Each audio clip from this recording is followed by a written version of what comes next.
মুখ নামাৰিবি মই তোৰ মা মই তোক জনম দিছো মই তোৰ মা গৰ্ভধাৰী মা তই মোক নামাৰিবি মোক কিয় এনেকুৱা কৰি থাকা মইতো একো দুখ কৰা নাই কিয় এনেকা কৰি থাক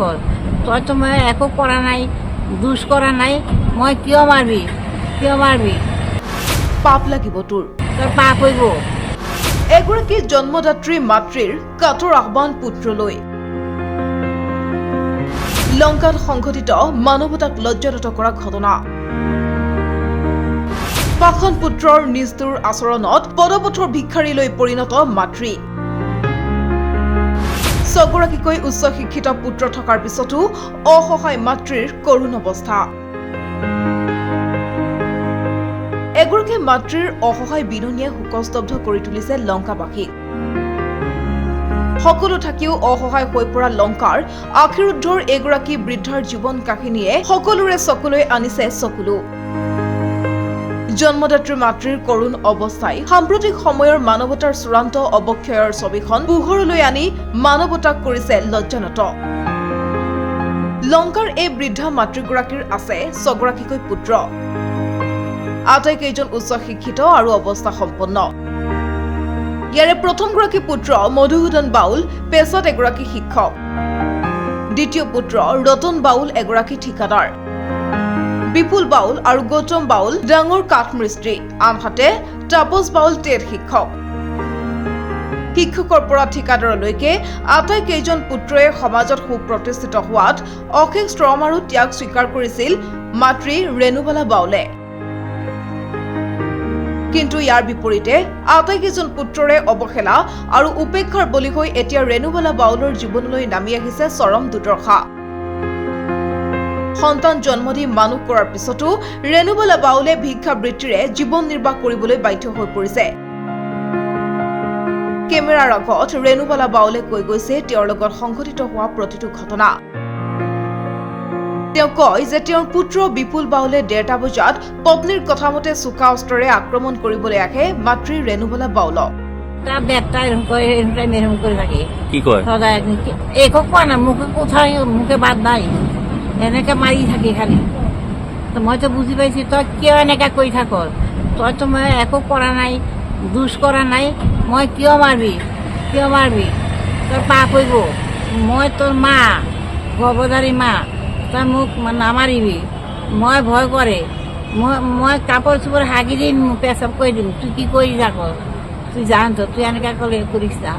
তেনেকা কৰিছো তাকে আবাৰ ভাবছি ৰাতিপুৱালে ভাল হইব মই ভাত খাই ৰাতিপুৱালে ভাল হইব আবাৰ ৰাতিপুৱা আগৰ ৰাতি আগতে তেনেকা কৰি থাকে ডেইলি তেনেকা কৰি 4 দিন 5 দিন এনেকা কৰি আছে মইতো চোখ উঠাই যায় পেছাৰী মানুহ ঘুম টোপনি নাইলেতো চোখ উঠাই যায় তেনেকে কেনেকে কৈ থাকি দাও দিয়া দাও কাটিবলৈ আহে দাও দি কাটিবলৈ আহে হে দাও হাতে নাহে দাও একো কোৱা নাই দরজা বেড়ে ধাম করে বাইরে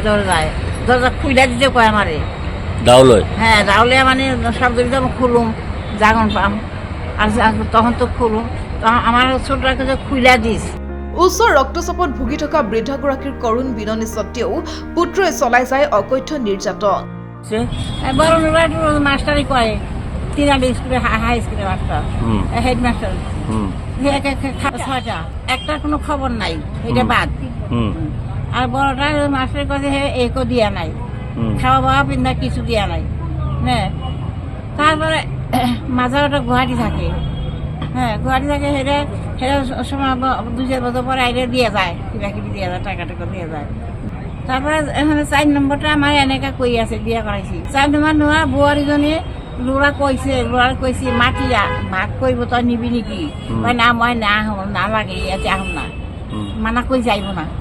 এতিয়াখনে বৈছে বোৱাৰীৰ জোৰে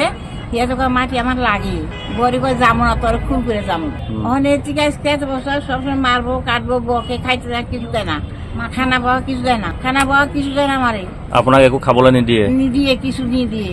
টাকাও দেয় না পয়সাও দেয় না কিছু নিদিয়ে সবজিও দেয় না কিছু দেয় না মানে যা বুয়ারি কয় যাবো না আমি এইখানে থাকি তুই যা কৈ যাবি তোরে বাচ্চানে খেদামো এতিয়া আপোনাক ঘৰৰ পৰা খেদি দিব লৈছে হ্যাঁ মাত্ৰ 10 বছৰ বা 11 বাইর করে হ্যাঁ ওই 4 নম্বর লুরা আর বোয়ারি বিপুল বাউল সে তোমার ঘরে থাকতে দেয় না না কিছু খাওয়ানো দিয়ে না কিছু দেয় না তখন তুমি কি থানায় কেস করছো কেস করছি বিপুলের বোন নামে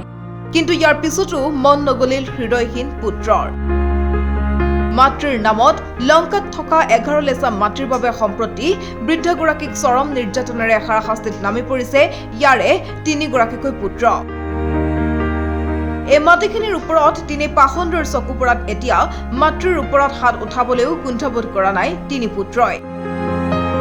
যাৰ ফলত অসহায় মাতৃয়ে নিজৰ পুত্ৰৰ বিৰুদ্ধে লংকা আৰক্ষীৰ কাষ চাপিবলৈ বাধ্য হৈ পৰিছে